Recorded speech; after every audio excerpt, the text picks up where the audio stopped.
He wanted to live his life in accordance with Muslim law. What's the fifth obligation? The boy asked. 2 days ago, you said that I had never dreamed of travel, the merchant answered. The fifth obligation of every Muslim is a pilgrimage. We are obliged, at least once in our lives, to visit the holy city of Mecca. Mecca is a lot farther away than the pyramids. When I was young, all I wanted to do was put together enough money to start this shop. I thought that someday I'd be rich, and could go to Mecca. I began to make some money, but I could never bring myself to leave someone in charge of the shop. The crystals are delicate things. At the same time, people were passing my shop all the time, heading for Mecca. Some of them were rich pilgrims, traveling in caravans with servants and camels, but most of the people making the pilgrimage were poorer than I. All who went there were happy at having done so. They placed the symbols of the pilgrimage on the doors of their houses.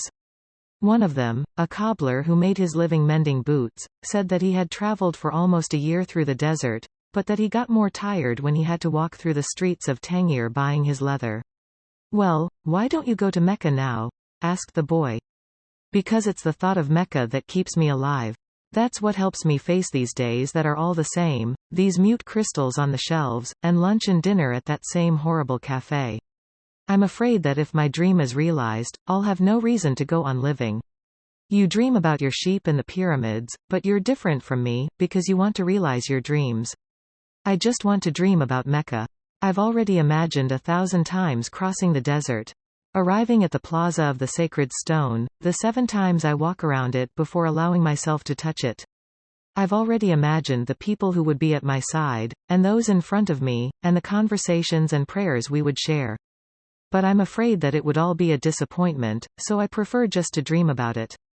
That day, the merchant gave the boy permission to build the display. Not everyone can see his dreams come true in the same way. 2 more months passed, and the shelf brought many customers into the crystal shop. The boy estimated that, if he worked for 6 more months, he could return to Spain and buy 60 sheep, and yet another 60. In less than a year, he would have doubled his flock, and he would be able to do business with the Arabs, because he was now able to speak their strange language.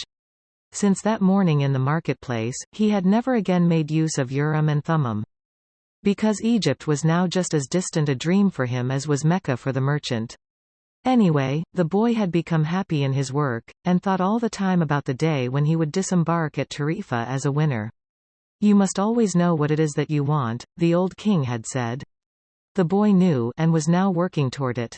Maybe it was his treasure to have wound up in that strange land, met up with a thief, and doubled the size of his flock without spending a cent. He was proud of himself. He had learned some important things, like how to deal in crystal, and about the language without words, and about omens. One afternoon he had seen a man at the top of the hill, complaining that it was impossible to find a decent place to get something to drink after such a climb. The boy, accustomed to recognizing omens, spoke to the merchant. Let's sell tea to the people who climb the hill. Lots of places sell tea around here, the merchant said. But we could sell tea in crystal glasses. The people will enjoy the tea and want to buy the glasses. I have been told that beauty is the great seducer of men. The merchant didn't respond, but that afternoon, after saying his prayers and closing the shop, he invited the boy to sit with him and share his hookah, that strange pipe used by the Arabs. What is it you're looking for? Asked the old merchant. I've already told you. I need to buy my sheep back, so I have to earn the money to do so. The merchant put some new coals in the hookah, and inhaled deeply. I've had this shop for 30 years. I know good crystal from bad, and everything else there is to know about crystal. I know its dimensions and how it behaves. If we serve tea in crystal, the shop is going to expand. And then I'll have to change my way of life. Well, isn't that good? I'm already used to the way things are. Before you came, I was thinking about how much time I had wasted in the same place, while my friends had moved on, and either went bankrupt or did better than they had before. It made me very depressed. Now, I can see that it hasn't been too bad. The shop is exactly the size I always wanted it to be. I don't want to change anything, because I don't know how to deal with change. I'm used to the way I am. The boy didn't know what to say. The old man continued, You have been a real blessing to me. Today, I understand something I didn't see before. Every blessing ignored becomes a curse. I don't want anything else in life. But you are forcing me to look at wealth and at horizons I have never known. Now that I have seen them, and now that I see how immense my possibilities are, I'm going to feel worse than I did before you arrived. Because I know the things I should be able to accomplish, and I don't want to do so. It's good I refrained from saying anything to the baker in Tarifa, thought the boy to himself. They went on smoking the pipe for a while as the sun began to set. They were conversing in Arabic, and the boy was proud of himself for being able to do so. There had been a time when he thought that his sheep could teach him everything he needed to know about the world. But they could never have taught him Arabic. There are probably other things in the world that the sheep can't teach me, thought the boy as he regarded the old merchant. All they ever do, really, is look for food and water. And maybe it wasn't that they were teaching me, but that I was learning from them. Maktub, the merchant said, finally. What does that mean? You would have to have been born an Arab to understand, he answered. But in your language it would be something like, it is written. And, as he smothered the coals in the hookah, he told the boy that he could begin to sell tea in the crystal glasses. Sometimes, there's just no way to hold back the river.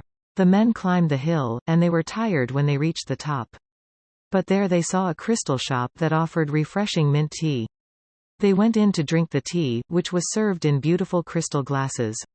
My wife never thought of this, said one, and he bought some crystal. He was entertaining guests that night, and the guests would be impressed by the beauty of the glassware. The other man remarked that tea was always more delicious when it was served in crystal, because the aroma was retained. The third said that it was a tradition in the Orient to use crystal glasses for tea because it had magical powers. Before long, the news spread, and a great many people began to climb the hill to see the shop that was doing something new in a trade that was so old. Other shops were opened that served tea in crystal, but they weren't at the top of a hill, and they had little business. Eventually, the merchant had to hire 2 more employees. He began to import enormous quantities of tea, along with his crystal, and his shop was sought out by men and women with a thirst for things new. And, in that way, the months passed. The boy awoke before dawn. It had been 11 months and 9 days since he had first set foot on the African continent. He dressed in his Arabian clothing of white linen, bought especially for this day. He put his headcloth in place and secured it with a ring made of camel skin. Wearing his new sandals, he descended the stairs silently. The city was still sleeping. He prepared himself a sandwich and drank some hot tea from a crystal glass. Then he sat in the sun-filled doorway, smoking the hookah. He smoked in silence, thinking of nothing, and listening to the sound of the wind that brought the scent of the desert. When he had finished his smoke, he reached into one of his pockets, and sat there for a few moments, regarding what he had withdrawn. It was a bundle of money. Enough to buy himself 120 sheep, a return ticket, and a license to import products from Africa into his own country. He waited patiently for the merchant to awaken and open the shop. Then the two went off to have some more tea. I'm leaving today, said the boy. I have the money I need to buy my sheep. And you have the money you need to go to Mecca. The old man said nothing. Will you give me your blessing? Asked the boy. You have helped me. The man continued to prepare his tea, saying nothing. Then he turned to the boy. I am proud of you, he said. You brought a new feeling into my crystal shop. But you know that I'm not going to go to Mecca. Just as you know that you're not going to buy your sheep. Who told you that? Asked the boy, startled. Maktub, said the old crystal merchant. And he gave the boy his blessing. The boy went to his room and packed his belongings. They filled 3 sacks. As he was leaving, he saw, in the corner of the room, his old shepherd's pouch. It was bunched up, and he had hardly thought of it for a long time. As he took his jacket out of the pouch, thinking to give it to someone in the street, the 2 stones fell to the floor. Urim and Thummim. It made the boy think of the old king, and it startled him to realize how long it had been since he had thought of him. For nearly a year, he had been working incessantly, thinking only of putting aside enough money so that he could return to Spain with pride. Never stop dreaming, the old king had said. Follow the omens. The boy picked up Urim and Thummim, and, once again, had the strange sensation that the old king was nearby. He had worked hard for a year, and the omens were that it was time to go. I'm going to go back to doing just what I did before, the boy thought. Even though the sheep didn't teach me to speak Arabic. But the sheep had taught him something even more important. That there was a language in the world that everyone understood. A language the boy had used throughout the time that he was trying to improve things at the shop. It was the language of enthusiasm, of things accomplished with love and purpose, and as part of a search for something believed in and desired. Tangier was no longer a strange city, and he felt that, just as he had conquered this place, he could conquer the world. When you want something, all the universe conspires to help you achieve it, the old king had said. But the old king hadn't said anything about being robbed, or about endless deserts, or about people who know what their dreams are but don't want to realize them. The old king hadn't told him that the pyramids were just a pile of stones, or that anyone could build one in his backyard. And he had forgotten to mention that, when you have enough money to buy a flock larger than the one you had before, you should buy it. The boy picked up his pouch and put it with his other things.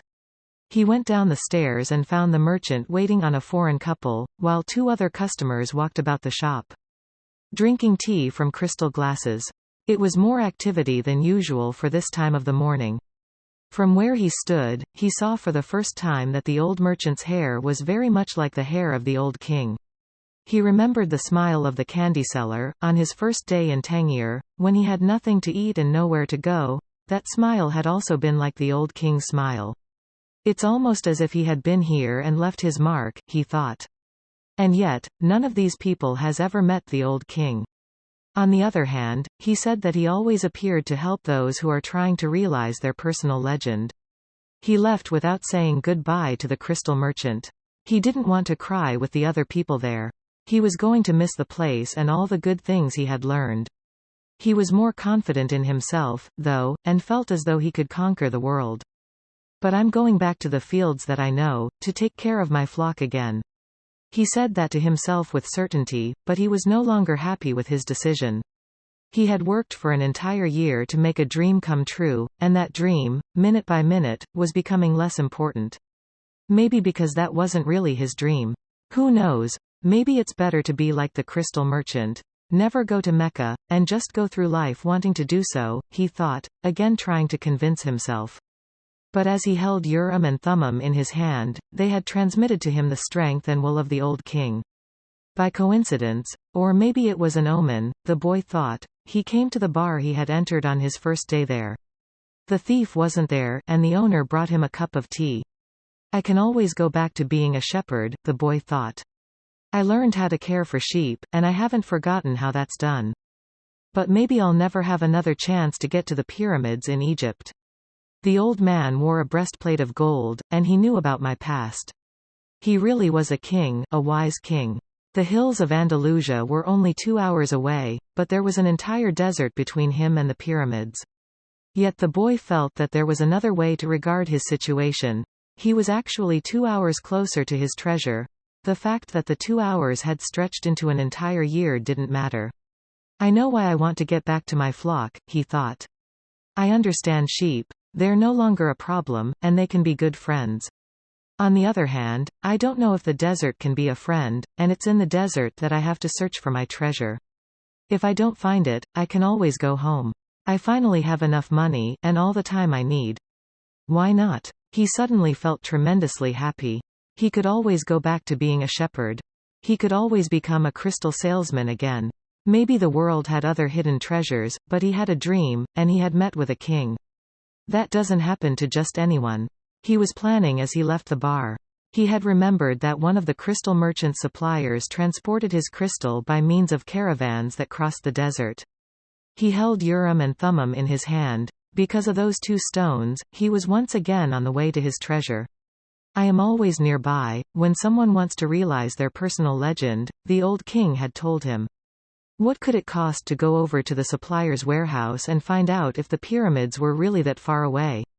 The Englishman was sitting on a bench in a structure that smelled of animals, sweat, and dust. It was part warehouse, part corral.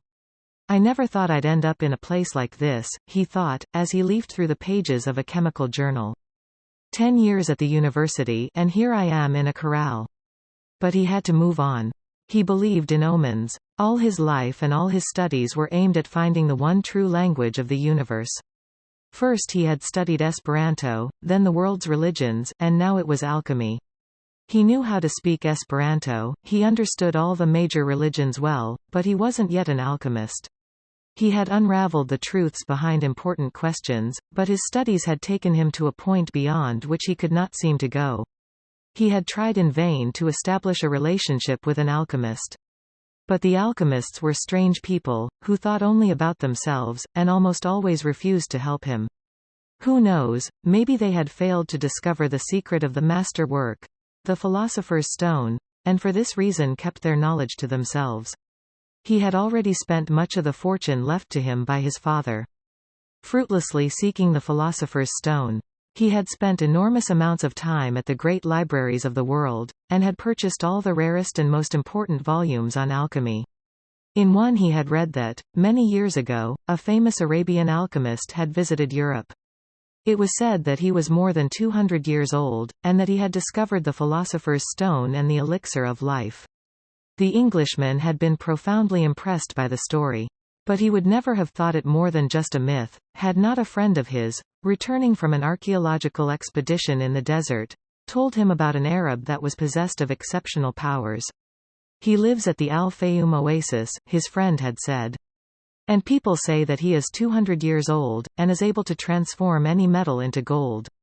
The Englishman could not contain his excitement. He cancelled all his commitments and pulled together the most important of his books.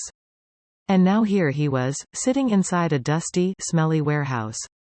Outside, a huge caravan was being prepared for a crossing of the Sahara, and was scheduled to pass through Al-Fayoum. I'm going to find that damned alchemist, the Englishman thought. And the odor of the animals became a bit more tolerable. A young Arab, also loaded down with baggage, entered and greeted the Englishman. "Where are you bound?" asked the young Arab. "I'm going into the desert," the man answered, turning back to his reading. He didn't want any conversation at this point. What he needed to do was review all he had learned over the years, because the alchemist would certainly put him to the test. The young Arab took out a book and began to read. The book was written in Spanish. That's good, thought the Englishman. He spoke Spanish better than Arabic, and, if this boy was going to Al-Fayoum, there would be someone to talk to when there were no other important things to do. That's strange, said the boy, as he tried once again to read the burial scene that began the book. I've been trying for 2 years to read this book, and I never get past these first few pages. Even without a king to provide an interruption, he was unable to concentrate. He still had some doubts about the decision he had made. But he was able to understand one thing. Making a decision was only the beginning of things. When someone makes a decision, he is really diving into a strong current that will carry him to places he had never dreamed of when he first made the decision.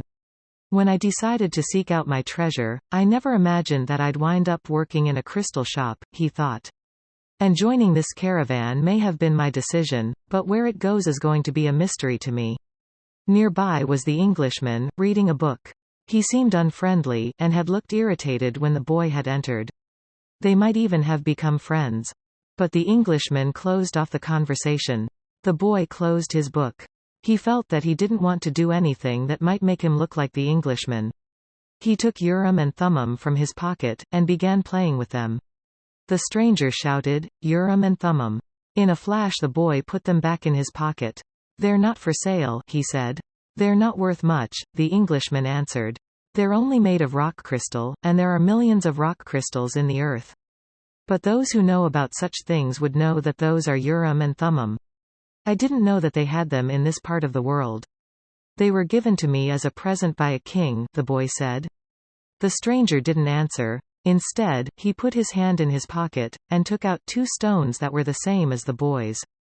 "Did you say a king?" he asked. "I guess you don't believe that a king would talk to someone like me, a shepherd," he said, wanting to end the conversation. Not at all. It was shepherds who were the first to recognize a king that the rest of the world refused to acknowledge. So, it's not surprising that kings would talk to shepherds. And he went on, fearing that the boy wouldn't understand what he was talking about. "It's in the Bible. The same book that taught me about Urim and Thummim. These stones were the only form of divination permitted by God. The priests carried them in a golden breastplate." The boy was suddenly happy to be there at the warehouse. "Maybe this is an omen," said the Englishman, half aloud. "Who told you about omens?" The boy's interest was increasing by the moment. "Everything in life is an omen," said the Englishman, now closing the journal he was reading. "There is a universal language, understood by everybody, but already forgotten. I am in search of that universal language, among other things. That's why I'm here. I have to find a man who knows that universal language. An alchemist." The conversation was interrupted by the warehouse boss. "You're in luck, you two," the fat Arab said. "There's a caravan leaving today for Al-Fayoum." "But I'm going to Egypt," the boy said. "Al-Fayoum is in Egypt," said the Arab. "What kind of Arab are you?" "That's a good luck omen," the Englishman said, after the fat Arab had gone out. "If I could, I'd write a huge encyclopedia just about the words luck and coincidence. It's with those words that the universal language is written." He told the boy it was no coincidence that he had met him with Urim and Thummim in his hand. And he asked the boy if he, too, were in search of the alchemist. "I'm looking for a treasure," said the boy, and he immediately regretted having said it. But the Englishman appeared not to attach any importance to it. "In a way, so am I," he said.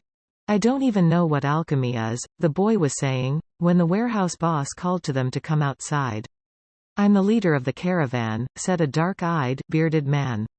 "I hold the power of life and death for every person I take with me. The desert is a capricious lady, and sometimes she drives men crazy." There were almost 200 people gathered there, and 400 animals, camels, horses, mules, and fowl. In the crowd were women, children, and a number of men with swords at their belts and rifles slung on their shoulders. The Englishman had several suitcases filled with books. There was a babble of noise, and the leader had to repeat himself several times for everyone to understand what he was saying. "There are a lot of different people here, and each has his own god. But the only God I serve is Allah, and in His name I swear that I will do everything possible once again to win out over the desert. But I want each and every one of you to swear by the God you believe in that you will follow my orders no matter what.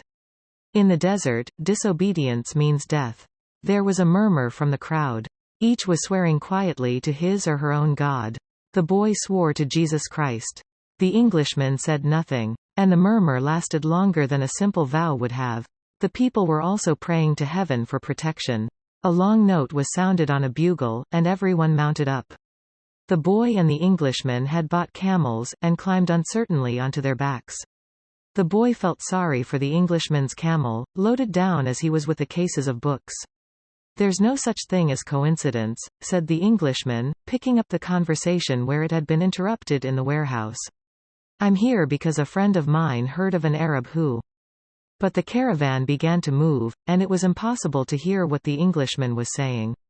The boy knew what he was about to describe, though. The mysterious chain that links one thing to another, the same chain that had caused him to become a shepherd, that had caused his recurring dream, that had brought him to a city near Africa, to find a king, and to be robbed in order to meet a crystal merchant, and the closer one gets to realizing his personal legend, the more that personal legend becomes his true reason for being, thought the boy. The caravan moved toward the east. It traveled during the morning, halted when the sun was at its strongest, and resumed late in the afternoon. The boy spoke very little with the Englishman, who spent most of his time with his books. The boy observed in silence the progress of the animals and people across the desert. Now everything was quite different from how it was that day they had set out. Then, there had been confusion and shouting, the cries of children and the whinnying of animals, all mixed with the nervous orders of the guides and the merchants. But, in the desert, there was only the sound of the eternal wind, and of the hoofbeats of the animals. Even the guides spoke very little to one another. "I've crossed these sands many times," said one of the camel drivers one night. "But the desert is so huge, and the horizon so distant, that they make a person feel small, and as if he should remain silent." The boy understood intuitively what he meant, even without ever having set foot in the desert before. Whenever he saw the sea, or a fire, he fell silent, impressed by their elemental force. "I've learned things from the sheep, and I've learned things from crystal," he thought. "I can learn something from the desert, too. It seems old and wise." The wind never stopped, and the boy remembered the day he had sat at the fort in Tarifa with this same wind blowing in his face. It reminded him of the wool from his sheep who were now seeking food and water in the fields of Andalusia, as they always had. "They're not my sheep anymore," he said to himself, without nostalgia. "They must be used to their new shepherd, and have probably already forgotten me. That's good. Creatures like the sheep, that are used to traveling, know about moving on." He thought of the merchant's daughter, and was sure that she had probably married. Perhaps to a baker, or to another shepherd who could read and could tell her exciting stories. After all, he probably wasn't the only one. But he was excited at his intuitive understanding of the camel driver's comment. Maybe he was also learning the universal language that deals with the past and the present of all people. Hunches, his mother used to call them. The boy was beginning to understand that intuition is really a sudden immersion of the soul into the universal current of life, where the histories of all people are connected, and we are able to know everything, because it's all written there. "Maktub," the boy said, remembering the crystal merchant. The desert was all sand in some stretches, and rocky in others. When the caravan was blocked by a boulder, it had to go around it, if there was a large rocky area. They had to make a major detour. If the sand was too fine for the animals' hooves, they sought a way where the sand was more substantial. In some places, the ground was covered with the salt of dried-up lakes. The animals balked at such places, and the camel drivers were forced to dismount and unburden their charges. The drivers carried the freight themselves over such treacherous footing, and then reloaded the camels. If a guide were to fall ill or die, the camel drivers would draw lots and appoint a new one. But all this happened for one basic reason: no matter how many detours and adjustments it made, the caravan moved toward the same compass point. Once obstacles were overcome, it returned to its course, sighting on a star that indicated the location of the oasis. When the people saw that star shining in the morning sky, they knew they were on the right course toward water, palm trees, shelter, and other people. It was only the Englishman who was unaware of all this. He was, for the most part, immersed in reading his books. The boy, too, had his book, and he had tried to read it during the first few days of the journey. But he found it much more interesting to observe the caravan and listen to the wind. As soon as he had learned to know his camel better, and to establish a relationship with him, he threw the book away. Although the boy had developed a superstition that each time he opened the book he would learn something important, he decided it was an unnecessary burden. He became friendly with the camel driver who traveled alongside him. At night, as they sat around the fire, the boy related to the driver his adventures as a shepherd. During one of these conversations, the driver told of his own life. "I used to live near El Karam," he said. "I had my orchard, my children, and a life that would change not at all until I died. One year, when the crop was the best ever, we all went to Mecca, and I satisfied the only unmet obligation in my life. I could die happily, and that made me feel good. One day, the earth began to tremble, and the Nile overflowed its banks. It was something that I thought could happen only to others, never to me. My neighbors feared they would lose all their olive trees in the flood, and my wife was afraid that we would lose our children. I thought that everything I owned would be destroyed. The land was ruined, and I had to find some other way to earn a living. So now I'm a camel driver. But that disaster taught me to understand the word of Allah. People need not fear the unknown if they are capable of achieving what they need and want. We are afraid of losing what we have, whether it's our life or our possessions and property. But this fear evaporates when we understand that our life stories and the history of the world were written by the same hand. Sometimes, their caravan met with another. One always had something that the other needed, as if everything were indeed written by one hand. As they sat around the fire, the camel drivers exchanged information about windstorms, and told stories about the desert. At other times, mysterious, hooded men would appear. They were Bedouin who did surveillance along the caravan route. They provided warnings about thieves and barbarian tribes. They came in silence and departed the same way, dressed in black garments that showed only their eyes. One night, a camel driver came to the fire where the Englishman and the boy were sitting. "There are rumors of tribal wars," he told them. The three fell silent. The boy noted that there was a sense of fear in the air, even though no one said anything. Once again he was experiencing the language without words, the universal language. The Englishman asked if they were in danger. "Once you get into the desert, there's no going back," said the camel driver. "And, when you can't go back, you have to worry only about the best way of moving forward." The rest is up to Allah, including the danger."